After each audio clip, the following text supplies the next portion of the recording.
तो देखिए, डिफेंस की तो हम बात कर ही रहे हैं, लेकिन अब डिप्लोमेसी की बात करते हैं। आज की तारीख में कोई भी जंग सिर्फ हथियारों के बल पर नहीं जीती जाती, बल्कि कूटनीति को कई बार बिना लड़े ही दुश्मन को कूटनीति पस्त कर देती है, और प्रधानमंत्री मोदी की डिप्लोमेसी में उनको महारत हासिल है। बिल्कुल गौरव, सही कहा आपने। अब हम अपने सभी एक्सपर्ट्स के साथ डिप्लोमेसी पर भी करेंगे बात, क्योंकि पाकिस्तान वॉर से पहले ही अलग थलग पड़ गया है। ना सुपर पावर उसके साथ है और ना ही मुस्लिम वर्ल्ड, और तो और मित्र चीन ने भी किनारा कर लिया है। देखिए, एक बड़ी खबर आ रही है। कल भारत और फ्रांस के बीच राफेल एम डील संभव है। कल दोपहर राफेल एम डील पर साइन हो सकती है। कल भारत और फ्रांस की बहुत अहम मीटिंग है। दोनों रक्षा मंत्री मीटिंग में वर्चुअली जुड़ेंगे। दिल्ली में रक्षा सचिव और फ्रांस के राजदूत शामिल होंगे। तो राफेल ऑलरेडी भारत ने फ्रांस से लिया हुआ है, जो कि हाशिमारा और अंबाला में डिप्लॉयड है, लेकिन ये राफेल एम नेवी के लिए बहुत अहम है, और ये बहुत विध्वंसक विमान है जो आगे चल के भारत की नेवी को बहुत मारक बनाएगा।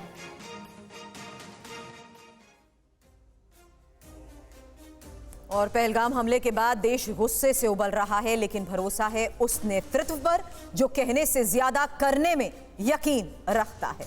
प्रधानमंत्री मोदी ने मन की बात कार्यक्रम में एक बार फिर साफ कर दिया कि पहलगाम के गुनहगारों को बख्शा नहीं जाएगा। ये संदेश पाकिस्तान तक भी जरूर पहुंचा होगा।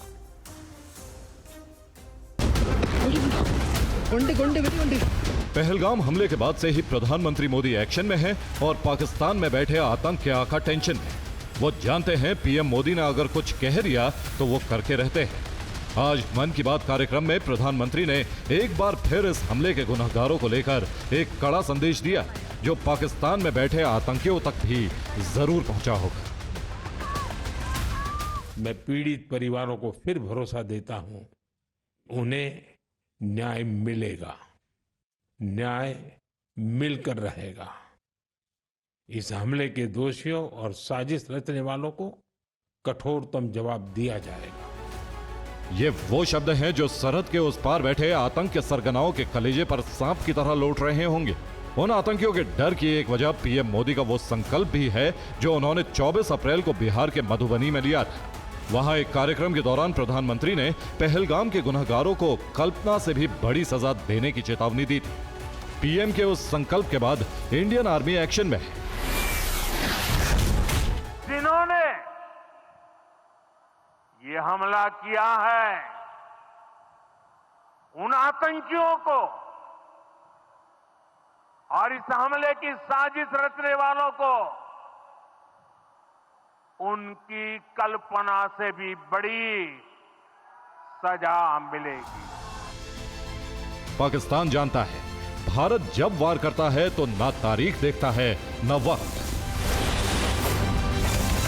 दुश्मन को भनक तक नहीं लगती और इंडियन आर्मी का सरप्राइज उसके आतंकियों को जन्नत की सैर पर भेज देता है।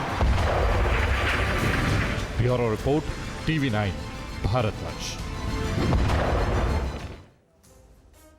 सूद सर, अब ये बात इस लिहाज से समझा दीजिए, जहां भारत के पास तमाम इनपुट्स हैं कि ये दहशतगर्द कहां से ऑपरेट करते हैं, जाहिर सी बात है इनका खात्मा तय है।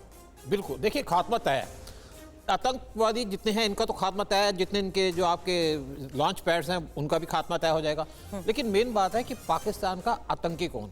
Exactly. जब तक पाकिस्तान के अंदर आर्मी रहेगी, रूल चलेगा, आतंक चलता रहेगा। और आज जो टारगेट पे आदमी है वो है आसिम मुनीर, उनका जनरल।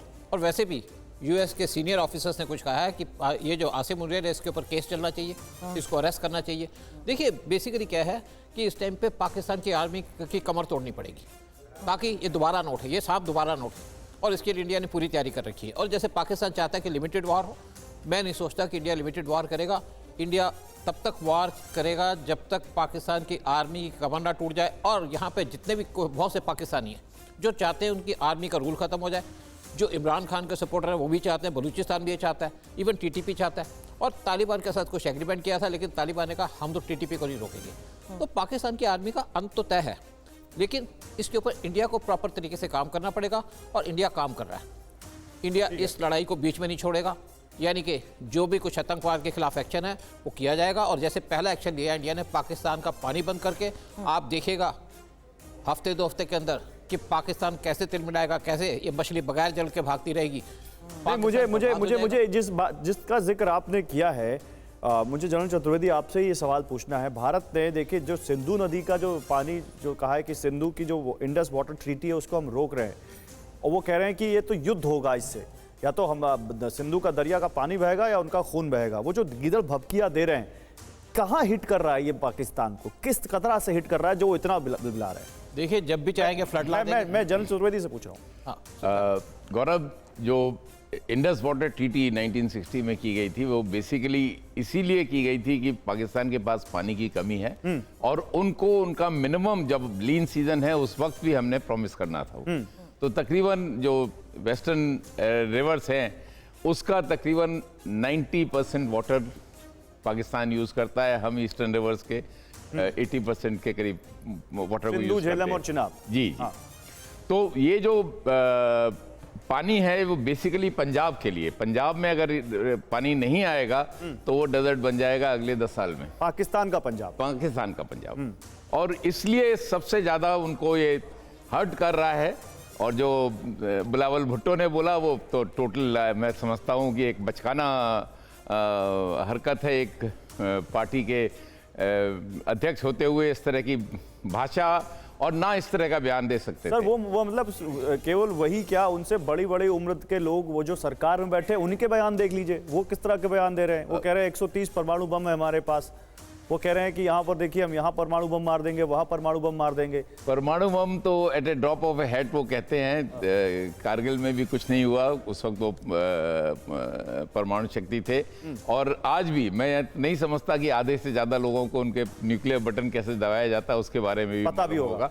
और ये सब चीजें जब आप देखते हैं, परमाणु बम जरूर एज ए डिटरेंस, जैसे कि आज वो कोशिश कर रहे हैं लेकिन बहुत ही हताशा भरी कोशिश है, इसके बियॉन्ड नहीं है। जिस दिन परमाणु बम आज के दिन कहीं भी यूज हो गया तो समझ लीजिए वो देश बर्बाद हो जाएगा, वो देश का नेस्त नाबूद हो जाएगा। और एक जब आगे हम लोग बिल्कुल देखिए जब सेकेंड वर्ल्ड वॉर में भी परमाणु बम यूज किया तो कहाँ पे, नागासाकी लड़ाई कहाँ हो रही थी, यूज कहाँ किया गया था। तो इस तरह की जगह पे हो सकता है, और वो भी तब जब मालूम था कि सामने से कुछ नहीं आ रहा। बिल्कुल। और आज के दिन आमने सामने की जब हम लोग सामने हैं, कोई किसी की पाकिस्तान की कोई हिम्मत नहीं है कि किसी तरह से भी परमाणु बम, लेकिन जो इंडस वाटर का आपने किया है ये एक बहुत महत्वपूर्ण फैसला भारत ने लिया है। और मैं समझता हूं कि अगर इसको करीब 10-12 साल, क्योंकि इसके बियॉन्ड तो मुश्किल होगा क्योंकि तब तक तो पाकिस्तान नेस्तनाबूद हो जाएगा, अगर हमने तो 10-12 साल तक रख लिया और हमने इस दौरान अपने इस पानी को सही यूटिलाइज करने के लिए फैसिलिटीज क्रिएट कर ली, डैम बना लिए, कैनाल बना लिए उनको ले जाने के लिए, तो ये बहुत बड़ी एक चीज होगी। एक बड़ी खबर इस बीच गौरव में लेने वाली हूं, क्योंकि बडगाम में आतंकी साजिश को नाकाम कर दिया गया है और पुलिस ने आतंकियों के 2 सहयोगियों को भी पकड़ा है और आतंकियों को ये लॉजिस्टिक सपोर्ट दे रहे थे, युवाओं को भड़काने में भी ये शामिल थे। देखिए, बडगाम में आतंकियों के 2 सपोर्टर्स को पकड़ा गया है, तो उधर पहलगाम हमले के बाद आतंकियों के खिलाफ ताबड़तोड़ एक्शन भी जारी है। कुपवाड़ा में एक और आतंकी का घर विस्फोट से उड़ा दिया गया। लश्कर आतंकी फारूक अहमद का घर जमींदोज कर दिया गया। अभी पाकिस्तान में है आतंकी फारूक अहमद, पाकिस्तानी सेना के साथ काम कर रहा है फारूक। उसके घर को कैसे जमींदोज किया गया ये देखिए। 3 दिन में 10 आतंकियों के घर कश्मीर में ब्लास्ट से उड़ा दिए गए।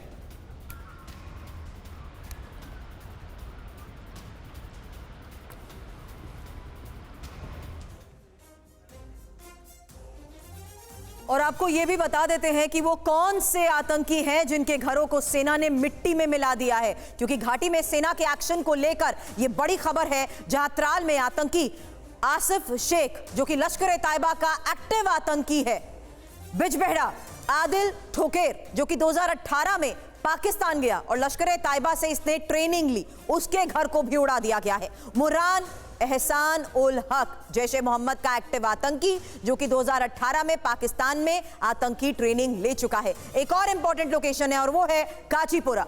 हारिस अहमद, लश्कर-ए-तैयबा का एक्टिव आतंकी, कई आतंकी गतिविधियों में यह शामिल रहा है। कुलगाम जहां जाकिर अहमद गनी 2023 से घाटी में यह सक्रिय रहा और पहलगाम आतंकी हमले में भी संदिग्ध है। शोपिया शाहिद अहमद कूटे 2002 से घाटी में सक्रिय, कई आतंकी गतिविधियों में यह शामिल रहा है। कुलगाम जाहिद अहमद सक्रिय आतंकवादी, और साथ ही शोपिया जहां अदनान शफी जो कि 1 साल से आतंकी गतिविधियों में शामिल रहा, इसके घर को भी सेना ने एक्शन में ध्वस्त कर दिया है। साथ ही गुरी दक्षिण कश्मीर का वो हिस्सा जहां आदिल आतंकी के घर को उड़ाया गया, सर्च ऑपरेशन के दौरान घर को उड़ा दिया गया।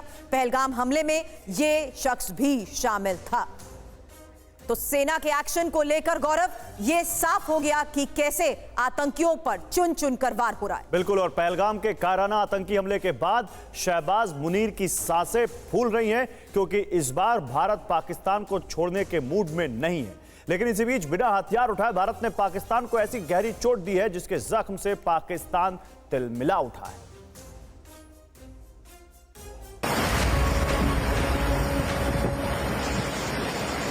न सर्जिकल स्ट्राइक हुई ना ही एयर स्ट्राइक, लेकिन फिर भी पाकिस्तान में हड़कंप मच गया। चारों तरफ अफरा तफरी फैल गई क्योंकि भारत ने पाकिस्तान पर कर दिया वाटर स्ट्राइक। पाकिस्तान जहां सिंधु समझौते के स्थगित होने का रोना रो ही रहा था कि इसी बीच भारत की ओर से पाकिस्तान के मुजफ्फराबाद के हट्टिनवाला इलाके में झेलम नदी में पानी छोड़ दिया गया। इसकी वजह से मुजफ्फराबाद झेलम नदी का पानी छोड़ने से पीओके में बाढ़ जैसे हालात हो गए। मुजफ्फराबाद के कई इलाकों में जल आपातकाल की घोषणा की गई है, जबकि स्थानीय नागरिकों को सुरक्षित स्थानों पर जाने की चेतावनी दी गई है। पाकिस्तान का आरोप है कि झेलम में बिना किसी सूचना के भारत ने पानी छोड़ा है।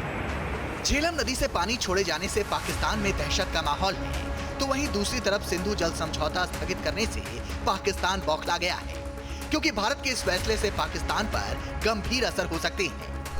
पाकिस्तान की कृषि व्यवस्था करीब 90% सिंधु नदी के जल पर निर्भर है। भारत के इस कदम से पाकिस्तान में आने वाले सालों में खेती गंभीर तौर पर प्रभावित होगी, जिससे करीब 23 करोड़ लोग सीधे तौर पर प्रभावित होंगे। पाकिस्तान को पानी न मिलने से बिजली संकट भी छा जाएगा। पाकिस्तान की सरकार ने चेतावनी देते हुए इस फैसले को एक्ट ऑफ वॉर यानी युद्ध की कार्रवाई करार दिया है। लेकिन ये तो शुरुआत है, अभी पाकिस्तान पर फुल ऑन एक्शन होना बाकी है। Bureau report, TV9 Bharatvarsh.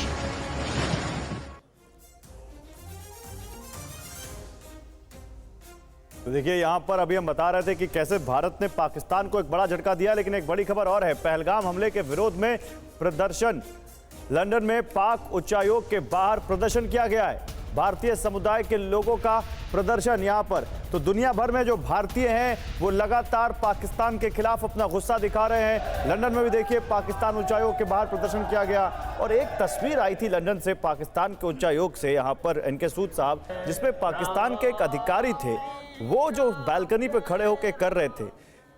खबर तो ये भी थी इसके खिलाफ भी एक्शन हो सकता है। सर बताइए, ये कौन सी मनोस्थिति बताता है, और क्या भारत का स्टैंड और मजबूत नहीं करता कि पाकिस्तान की देखिए हमेशा से वही हरकत है, चाहे वो लंदन में हो और चाहे वो LOC पर हो। सूद साहब, अच्छा देखिए, पाकिस्तान की जो एक्टिविटीज हैं इस टाइप की, इससे कोई फर्क नहीं पड़ता। एक्चुअली इनकी डिफिटिव एटीट्यूड है इनका, इसी टाइप का बात करते हैं। अब जैसे बिलावल भुट्टो ने स्टेटमेंट दे दी, अगर पानी नहीं आएगा तो खून बहेगा। भाई बहा के देख लो खून। दिल्ली इंडिया में आया था ये एक मीटिंग को अटेंड करने, कोई आपकी मीटिंग थी कोई, जो हमारी कुछ हमारा जो ग्रुप्स हैं, तो वहाँ गोवा में जाकर के लेट गए, गोवा के बीच में जाकर के लेट गए। क्या हमारा कोई डिप्लोमेट या कोई हमारा फॉरेन मिनिस्टर ऐसी हरकत करता है? कोई नहीं करता। देखिए, हमारा एक स्टेटस है, हमारा एक पर्पज़ है रहने का, और पाकिस्तान का कोई स्टेटस ही नहीं है। पाकिस्तान का आप देख लीजिए, पाकिस्तान के मिलिटेंट को ये बताया जाता है कि आप मरोगे तो आपको 72 हूरें मिलेगी, ये हूरों के चक्कर में ही मरे जा रहे हैं। लेकिन इंडिया को इसके ऊपर काम करना पड़ेगा। जो भी आतंकवादी पकड़ा जाता है या मारा जाता है, उसको दफनाया ना जाए, उसको मिट्टी का तेल डाल करके जला देना चाहिए। ये लोग यहाँ की डिमांड कर रहे हैं इस बात को, क्योंकि इनको इस चीज़ से बहुत डर लगता है, और ये करना पड़ेगा इंडिया को डायरेक्ट एक्शन लेने पड़ेंगे पाकिस्तान के खिलाफ। और हमें कोई, जब जैसे पाकिस्तान की एक्टिविटी हरकतें हैं, इस हरकत को इसी तरीके से काउंटर करना पड़ेगा। और साथ में हम और भी बहुत कुछ कर सकते हैं पाकिस्तान के खिलाफ। देखिए, पाकिस्तान के अंदर बहुत कुछ हुआ करता था पहले टाइम में। मैं 1994 की आपको बात कहूँ तो हमारे जो इंडिया के रॉ के लोग थे, बहुत से लोगों को घर से उठा के ले जाते थे, और हमारी गवर्नमेंट कुछ नहीं करती थी। नहीं छोड़िए, अभी वो उस बात पे बाद में बात करेंगे, लेकिन अभी जो यहाँ पर बात हो रही है उसमें बात ये हो रही है कि आज के दौर में पाकिस्तान किस तरह से बिलबिला रहा है और कितना कमजोर है भारत के आगे। लेकिन सुरभि, सवाल तो यही है कि दुनिया भर के देश जिस तरह से भारत का समर्थन कर रहे हैं, ये भारत की नई उभरती पावर, भारत का जो नई ताकत है। भारत हमेशा से एक सोवरेन कंट्री रहा है, लेकिन धीरे धीरे भारत ने अपने आप को इतना मजबूत किया कि आज दुनिया में भारत के साथ इतने सारे देश खड़े। विश्व का कोई भी मुद्दा हो, उसमें भारत जिस लिहाज से अपना पक्ष रखता है उसकी भी सराहना होती है। हालांकि पहलगाम हमले पर ही भारत के समर्थन में किस तरीके से ईरान आया है, एक और बड़ी खबर है। और ये ईरान के राष्ट्रपति ने प्रधानमंत्री मोदी से फोन पर बात की है, पहलगाम आतंकी हमले की तीखी निंदा की और आतंकवाद के लिए कोई जगह नहीं, पेजेश्कियान की तरफ से ये कहा गया।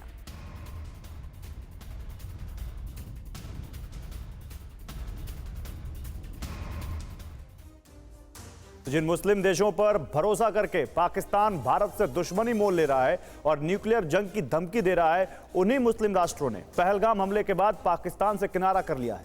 लगभग सभी मुस्लिम देश मौजूदा हालात में भारत के साथ खड़े हैं और पाकिस्तान बिल्कुल अलग थलग पड़ गया है। मतलब पाकिस्तान के लिए एक बड़ी चेतावनी है। आपको रिपोर्ट दिखाते हैं।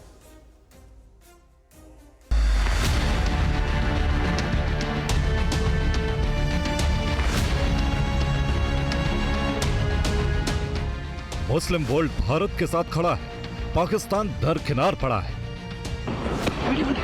पहलगाम आतंकी हमले के बाद मुस्लिम देशों ने भारत को अपना पूरा समर्थन दिया है, जो पाकिस्तान के लिए एक कड़ा संदेश है कि वो अब भी संभल जाए और अपनी नापाक हरकतों से बाज आए।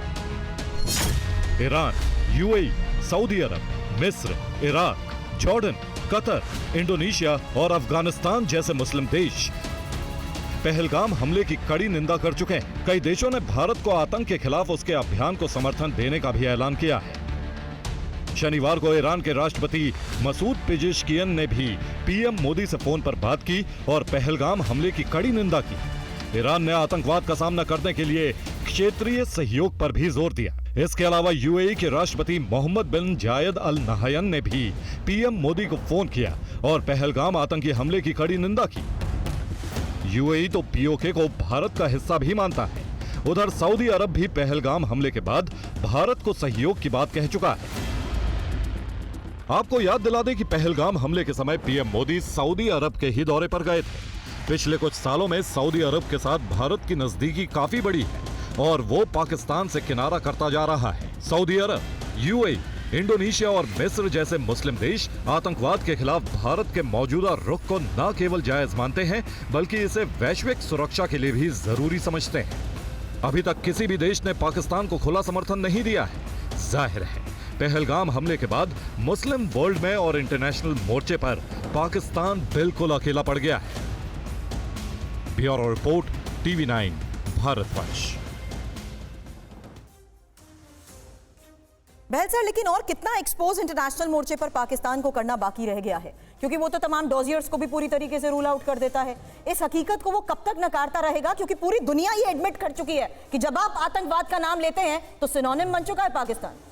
बिल्कुल सही कह रहे हैं आप सुरभि। कहीं पे भी कोई मेजर टेररिस्ट अटैक होता है या हमला होता है तो उसका कहीं ना कहीं इम्प्रिंट पाकिस्तान के साथ हमेशा जुड़ा रहता है, एक दो इंसिडेंट्स को छोड़ के।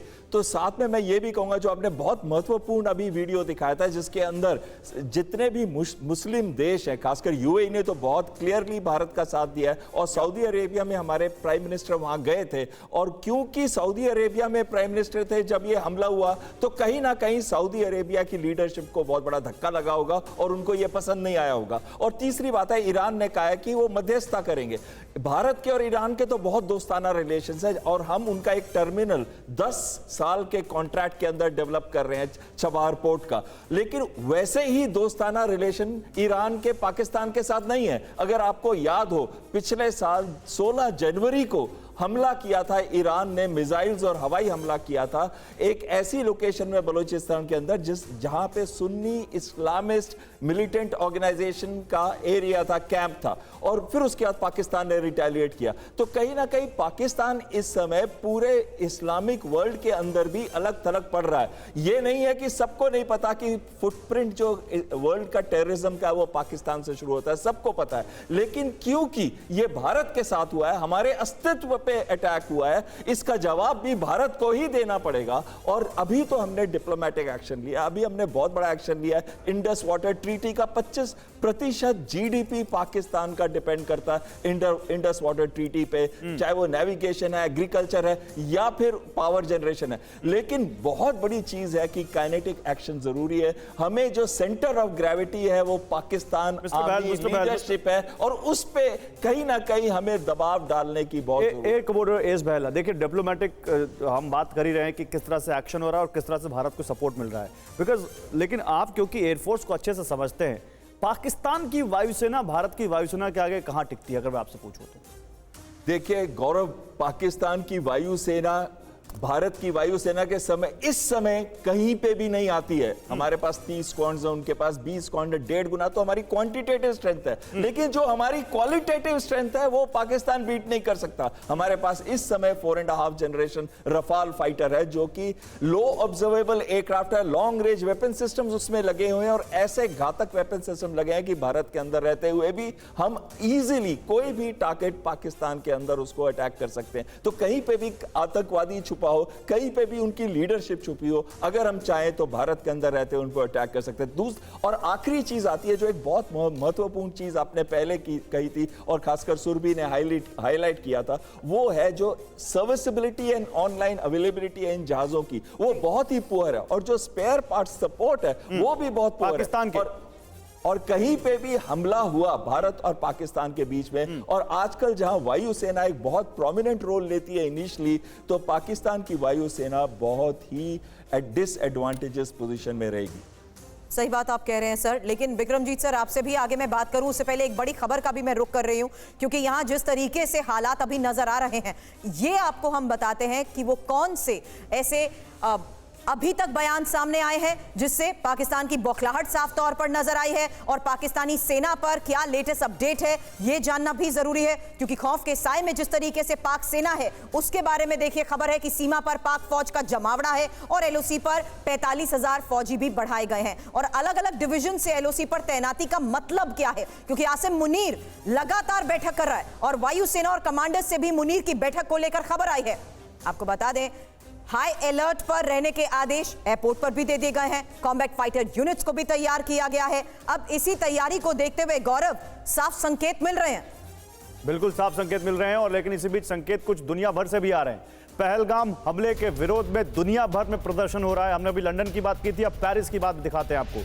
पेरिस में भी पाकिस्तान का विरोध हुआ है। भारतीय समुदाय के लोगों ने प्रदर्शन किया है, अपनी ताकत दिखाई है और पाकिस्तान को बताया है कि भारतीय चाहे वो हिंदुस्तान में हो या दुनिया की किसी भी देश की जमीन पर, वो भारत के लिए किस तरह से सड़क पर उतर सकता है और अपनी अपनी कैपेसिटी के हिसाब से पाकिस्तान को मुंहतोड़ जवाब दे सकता है, उसको आईना दिखा सकता है। ये पेरिस की तस्वीर सोचिए, दुनिया भर के टूरिस्ट आते हैं पेरिस, और जब वो वहां पर पाकिस्तान के खिलाफ इस तरह का माहौल देख रहे होंगे तो पाकिस्तानियों को लेकर उनके जहन में क्या इमेज बन रही होगी।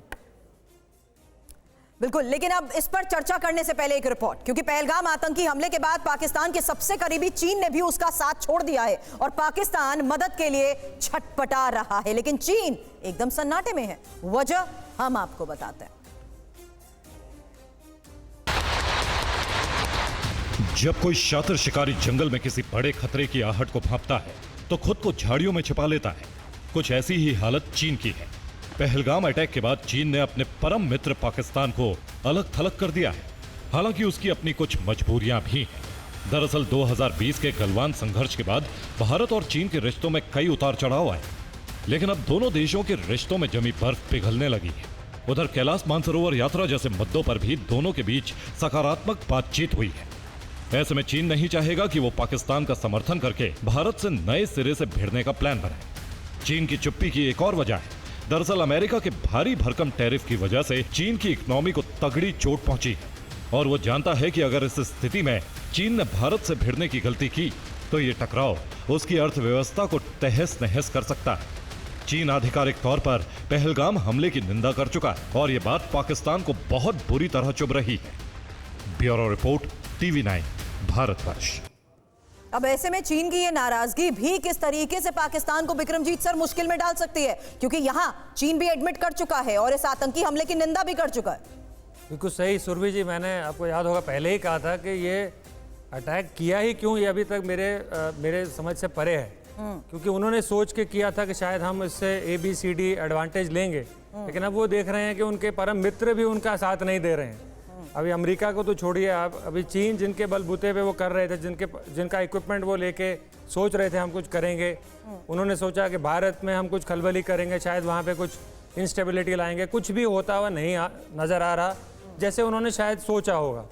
इस स्थिति में बौखलाहट के सिवाय और कुछ उनके पास चारा नहीं है। ऑफ कोर्स चाह रहे थे कि वो एक तरह से जाएगी सिचुएशन, अब नहीं है तो अपने आप को प्रिपेयर कर रहे हैं। अब वो अपनी सेना को और मतलब तैयार कर रहे हैं, एडवांस कर रहे हैं, मूव कर रहे हैं अपने इक्विपमेंट, मैन मटेरियल, जहां वो सोच रहे हैं कि कॉन्फ्लिक्ट होगा।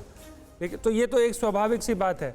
जब वो देखा कि जो हम सोच रहे थे, हम जो चाह रहे थे इस एक्ट से वो हमें नहीं मिल रहा है, बिल्कुल, तो हमें कुछ और अभी हमें डिफेंसिव में आना ही पड़ेगा। एंड एज दे से offence is the best part of defence, तो अपने आप को तैयार कर रहे हैं कि LOC के पास वो जाएं। अभी कर ले सर, हमें मालूम है उनकी क्या कुव्वत है और हमारी क्या कुव्वत है। लेकिन एनके सूद साहब मुझे जल्दी से ये बताइए, अभी हमने एक क्या कई सारी ऐसी खबरें दिखाई जिसमें दिखाया कि इंडियन डायस्पोरा, इनके सूद साहब आपको आवाज आ रही मेरी, इंडियन डायस्पोरा जो है वो कैसे दुनिया भर में, बीट लंदन, बीट पेरिस या कोई और देश, पाकिस्तान के खिलाफ बढ़ चढ़कर विरोध प्रदर्शन कर रहा है और पाकिस्तानियों को भी बता रहा है, दुनिया भर को बता रहा है कि देखिए पाकिस्तान क्या करता है और क्या कर रहा है। इसका क्या असर पड़ता है दुनिया भर में? देखिए, इससे ऊपर बहुत सा साइकोलॉजिकल असर पड़ता है। जब भी PM मोदी फॉरेन के अंदर जाते हैं तो स्पेशल अटेंशन देते हैं इंडियन डिस्पोरा को, उनसे बातचीत करते हैं, उनके इंटरेस्ट को देखते हैं। देखिए, हमारा इंडियन डिस्पोरा बहुत पावरफुल है, US भी मानता है। इवन जब ये सऊदी के अंदर जाते हैं, UAE के अंदर जाते हैं, तो इंडियन डिस्पोरा उनके साथ खड़ा होता है। और आप गल्फ की बात कीजिएगा, वहाँ पे 1 करोड़ इंडियंस हैं, लेकिन जितने भी हमारे प्राइम मिनिस्टर थे उन्होंने गल्फ को इग्नोर किया। लेकिन PM मोदी ने जिस तरीके से गल्फ के अंदर अपनी धाक जमाई, अपने रिलेशंस को डेवलप किया और इंडिया के डिस्पोरा को सपोर्ट किया, उसी तरीके से सऊदी और इवन मैं लंदन में जैसे रहा, लंदन में जो थे वहाँ पे बहुत सी डेमोन्स्ट्रेशन हुआ करती थी जो पाकिस्तान अरेंज किया करता था। आज वहाँ का जो लोग हैं उनको इज्जत मिलती है, उनकी पोजीशन अलग है। पहले इंडियंस को थोड़ा सा डिस्कार्ड किया जाता है। Let me clear one thing sir here, मैं एक चीज अपने दर्शकों को क्लियर करना चाहता हूं कि ना तो हम किसी की पिछली और अभी की सरकारों का कंपैरिजन कर रहे हैं, ना हम यहां पर भारत की सेना की या आर्म फोर्सेस की या एजेंसीज की कोई प्लानिंग या स्ट्रैटेजी यहां पे डिस्कस कर रहे हैं।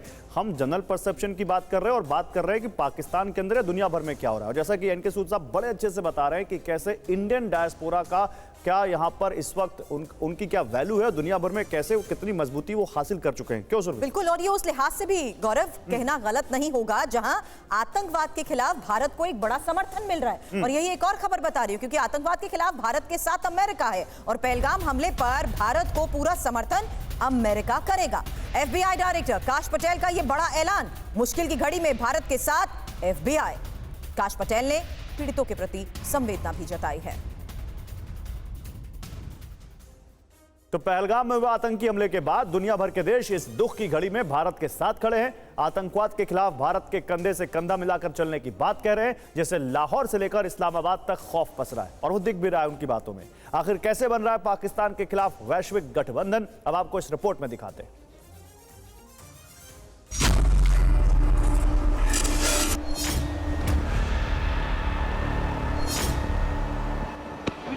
पहलगाम में कायराना आतंकी हमला करके पाकिस्तान ने कुल्हाड़ी पर ही अपना पैर मार लिया है। दुनिया के जो चंद मुल्क उसके साथ खड़े नजर आते थे, इस हमले के बाद वो भी किनारा कर चुके हैं। पूरा वैश्विक समर्थन भारत के साथ है और पाकिस्तान एक कोने में अलग थलग पड़ा है। America, France, Italy, Britain, Israel, Japan और ऑस्ट्रेलिया समेत अनेकों देशों ने आतंक के खिलाफ इस लड़ाई में भारत को समर्थन करने का ऐलान किया है, जो सीधा सीधा पाकिस्तान के लिए किसी खतरे से कम नहीं। इस वक्त भारत दुनिया में एक मजबूत देश के तौर पर अपनी जगह बना चुका है। ज्यादातर बड़े देशों से भारत के रिश्ते काफी अच्छे हैं। इसमें सबसे बड़ा देश सुपर पावर कहे जाने वाला अमेरिका है। अमेरिका ने भी आतंकवाद के खिलाफ भारत की लड़ाई में उसे सीधा समर्थन देने का ऐलान किया है। राष्ट्रपति डोनाल्ड ट्रंप ने भारत के साथ आतंकवाद के खिलाफ लड़ाई में पूर्ण समर्थन देने की बात कही है। इतना ही नहीं, विदेश मंत्री एस जयशंकर ने आज पहलगाम हमले के मुद्दे पर यूके के विदेश मंत्री डेविड लेमी से बात की और दोनों के बीच सीमा पार से ऑपरेट किए जा रहे आतंकवाद पर चर्चा हुई। इसके अलावा इटली और फ्रांस के राष्ट्राध्यक्ष भी प्रधानमंत्री मोदी से वादा कर चुके हैं कि वो आतंकवाद के खिलाफ भारत के कंधे से कंधा मिलाकर चलेंगे। वहीं इजराइल के प्रधानमंत्री बेंजामिन नेतन्याहू ने भी इस मुद्दे पर भारत के साथ एकजुट रहने की बात कही है। भारत को दुनिया भर से समर्थन और संवेदना के संदेश मिल रहे हैं। आतंकवाद के खिलाफ वैश्विक नेता एकजुट हो चुके हैं। अब बस इंतजार है तो पाकिस्तान को उसके अक्षम्य अपराध के लिए कठोर दंड मिलने का। Bureau report, TV9 Bharatvarsh. Chaturvedi sir, एक बात उस एस्पेक्ट से भी समझा दीजिए जहां चीन के लिए मुश्किलें खुद बलोच ने और टीटीपी ने भी खड़ी कर दी, क्योंकि चीन जिस तरीके से बाईपास करने की कोशिश करता है, सीधे तौर पर जो बलोच ने अभी हाल के दिनों में किया था, ये ना सिर्फ पाकिस्तान के मुंह पर करारा तमाचा था, बल्कि चीन पर भी इनडायरेक्टली अटैक। आप सही कह रही हैं, बलूच एक अच्छे ऑर्गेनाइज तरीके से आज अपने देश के लिए लड़ रहा है। Exactly. जो बलूच का अगर आप इतिहास देखें तो राइट बिगनिंग में भी उसके साथ काफ़ी नाइंसाफ़ी हुई है। जब ब्रिटेन इंग्लैंड जब जा रहा था यहाँ से तो उनको पाकिस्तान के हवाले कर गया, जबकि वो एक इंडिपेंडेंट नेशन थे। और आज वो चीज़ उनको बहुत खलती है। हर दिल में बलूच के ये चाहता है कि वो इंडिपेंडेंट हो, भारत के साथ उसके बड़े अच्छे रिश्ते हैं और एक लगाव सा भी है। चीन को जो कि क्योंकि पाकिस्तान में वो काफ़ी खलल डालता है, गॉर्डर पोर्ट बलूचिस्तान में है और वो सीपेक का जो एरिया है वो उसको बहुत खलता है जब वो देखता है कि एक ऐसा इलाका उसके राष्ट्र में बना जा रहा है जो कि जहाँ पे वो नहीं जा पाता है और चीन के कब्जे में है।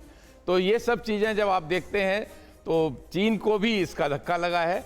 एक चीज़ बता दूं, जो प्रवासी भारतीयों की बात हो रही थी, आज के दिन जो भारत के हमारे भारतवासी विदेशों में हैं वो सब बहुत अच्छी पोजीशन पे है, टेक्नोलॉजी के फील्ड में है, टेक्निकल फील्ड में है या फिर रिसर्च वगैरह में है और उनकी acceptability with in that country is very high because ये लोग बड़े सौहार्द, गुडविल, हार्मनी में रहना पसंद करते हैं। तो इसलिए भी वहाँ का लोकल सपोर्ट भी हमारे भारतीयों को मिलता है। इसके अलावा जो हमारे प्रधानमंत्री जी ने जो प्रयास किया है इसकी तरफ, हर देश में जब वो गए हैं तो अपने भारतीयों से मिले हैं, वो भी एक अलग रोमांच पैदा करता है और उनका मनोबल बहुत तेज करता है। तो ये भी एक कारण है जो आज हम देख रहे हैं पूरे विश्व में भारत की प्रतिष्ठा बढ़ी है और भारत का सम्मान बढ़ा है और इन हमारे भारतीयों का भी सम्मान बढ़ा है। सर, आप कुछ ऐड करना चाह रहे हैं? देखिए, सीपीसी बना था $66 बिलियन पे।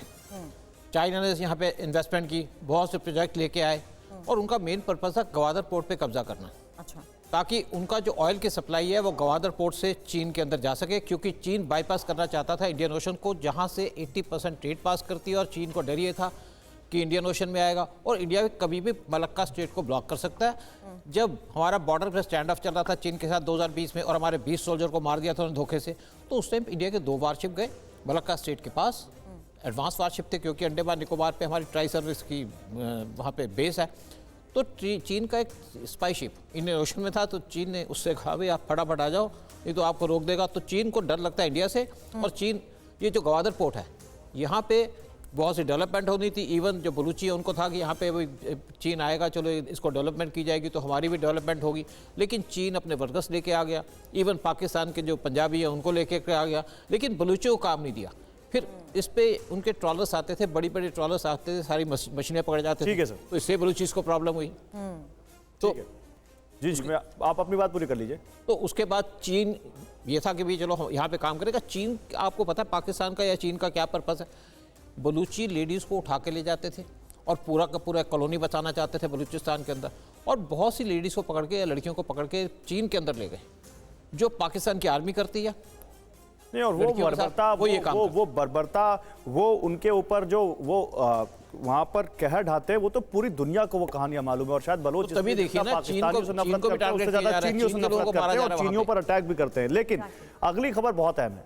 भारत को पाकिस्तान एटम बम की धमकी दे रहा है, युद्ध की बात कर रहा है, लेकिन इतिहास के पन्नों में जो सच्चाइयां दर्ज है वो पाकिस्तान के लिए बहुत शर्मनाक है। पाकिस्तान ने भारत से हर बार जंग में बुरी तरह शिकस्त खाई है, फिर भी पाकिस्तान अपनी तबाही और बर्बादी के लिए हमेशा आमादा रहता है।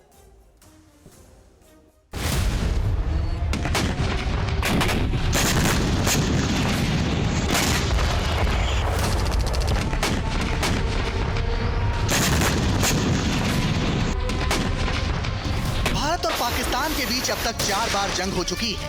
पाकिस्तान को हर बार मुंह की खानी पड़ी। जंग की शुरुआत साल 1947 में ही हो गई थी। 1947 में पाकिस्तान के साथ पहली जंग हुई, जिसे प्रथम कश्मीर युद्ध भी कहा जाता है। उसमें पाकिस्तान की बुरी तरह हार हुई। साल 1965 में भारत पाकिस्तान के बीच दूसरा युद्ध ऑपरेशन जिब्राल्टर के साथ शुरू हुआ। 17 दिनों तक चले इस युद्ध में भी पाकिस्तान को शिकस्त मिली। साल 1971 में भारत और पाकिस्तान के बीच तीसरी जंग हुई। उसमें भी पाकिस्तान बुरी तरह हारा। साथ ही इस युद्ध में 93,000 से ज्यादा पाकिस्तानी सैनिकों को बंदी बना लिया गया। बाद में पाकिस्तानी सेना के घुटने टेकने पर बंदी बनाए गए पाकिस्तानी सैनिकों को छोड़ दिया गया। उसी युद्ध में दुनिया के नक्शे पर एक अलग देश बांग्लादेश का जन्म हुआ। साल 1999 में करगिल युद्ध हुआ, जिसे चौथे भारत पाकिस्तान युद्ध के रूप में जाना जाता है। मई 1999 से जुलाई 1999 तक भारत और पाकिस्तान के बीच हुई इस जंग में भी पाकिस्तान को भारतीय सेना ने करारी शिकस्त दी। 1947 से करगिल युद्ध तक अपनी शर्मनाक हारों को याद करके पाकिस्तानी सेना को आज भी सिहरन होती है। जब भी युद्ध की बात चलती है तो पाकिस्तान भारत के साथ हर युद्ध को याद करता है और उसके कलेजे में कसक उठने लगती है। अपनी कुंठा को शांत करने के लिए पाकिस्तान भारत के खिलाफ कोई ना कोई साजिश करता रहता है, लेकिन जब भी पाकिस्तान ने नापाक हरकत की तो भारत ने उसे हर बार मजा चखाया। इस बार भी पाकिस्तान फिर से हार का स्वाद चखने के लिए मचल रहा है।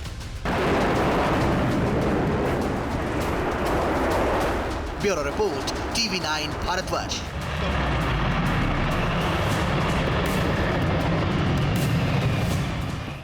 विक्रमजीत सर, ये हार का इतिहास तो दिखा दिया है, लेकिन पाक सेना में दहशत के सबूत रखती हूं और उसके बाद इसी आधार पर आपसे सवाल, क्योंकि पाकिस्तानी बटालियन की अंतर्राष्ट्रीय सीमा पर तैनाती तेज, यहां तक कि हेडमारला और सियालकोट लॉन्च पैड पर 13 चिनाब रेंजर्स की तैनाती और शंकरगढ़ लॉन्च पैड पर 14 चिनाब रेंजर्स भी तैनात। साथ ही 26 चिनाब रेंजर भारतीय सीमा में कठुआ के ठीक सामने तैनात किए गए हैं। और ये जो पोजीशनिंग इस वक्त हो रही है सर, किस लिहाज से हो रही है?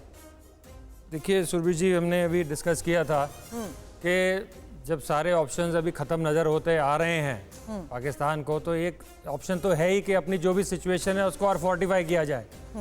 तो उस लिहाज से वो धीरे धीरे अपने जो भी उनके बेस कैंप्स हैं अपनी सेनाओं को आगे की तरफ मूव कर रहे हैं, क्योंकि वो एक्सपेक्ट कर रहे हैं कि जो भी होगा हिस्टोरिकली मोस्टली LOC के पास हुआ है। तो मेरे को जहाँ तक मेरी समझ है, मुझे लग रहा है कि वो ये एंटिसिपेट कर रहे हैं कि कुछ हरकत या जो भी भारत जवाबी कुछ करेगा तो वो इधर होने के उसके जो चांसेस हैं उसकी प्रोबेबिलिटी ज़्यादा है। तो इसीलिए वो अपनी सेनाओं को उस तरफ मतलब अभी उधर वो फोर्टिफाई कर रहा है। बाकी जो अभी आप देख रहे हैं भारत एक्सरसाइज कर रहा है, भारतीय नौसेना अपना वेस्ट कोस्ट में एक्सरसाइज कर रहा है, एयरफोर्स की एक्सरसाइज हुई हैं। तो ये भी एक तरीका है कि अपने आप को वॉर रेडी करने के लिए, जबकि सारी सर्विसेज हमेशा एक शॉर्ट नोटिस पे वॉर रेडी रहती हैं। भारत ने हमेशा कहा है कि हम किसी दूसरे के जमीन पर कब्जा करने में हम बिल्कुल भरोसा नहीं रखते, लेकिन कोई हमारी जमीन पर घुसकर हम पर हमला करेगा, यानी हम किसी को छेड़ेंगे नहीं और हमको छेड़ेगा कोई तो हम छोड़ेंगे नहीं। सही कह रहा हूँ सर? बिल्कुल सही। चलिए, इसी नोट पे बहुत शुक्रिया आप सभी लोगों का हमारे साथ जुड़ने के लिए।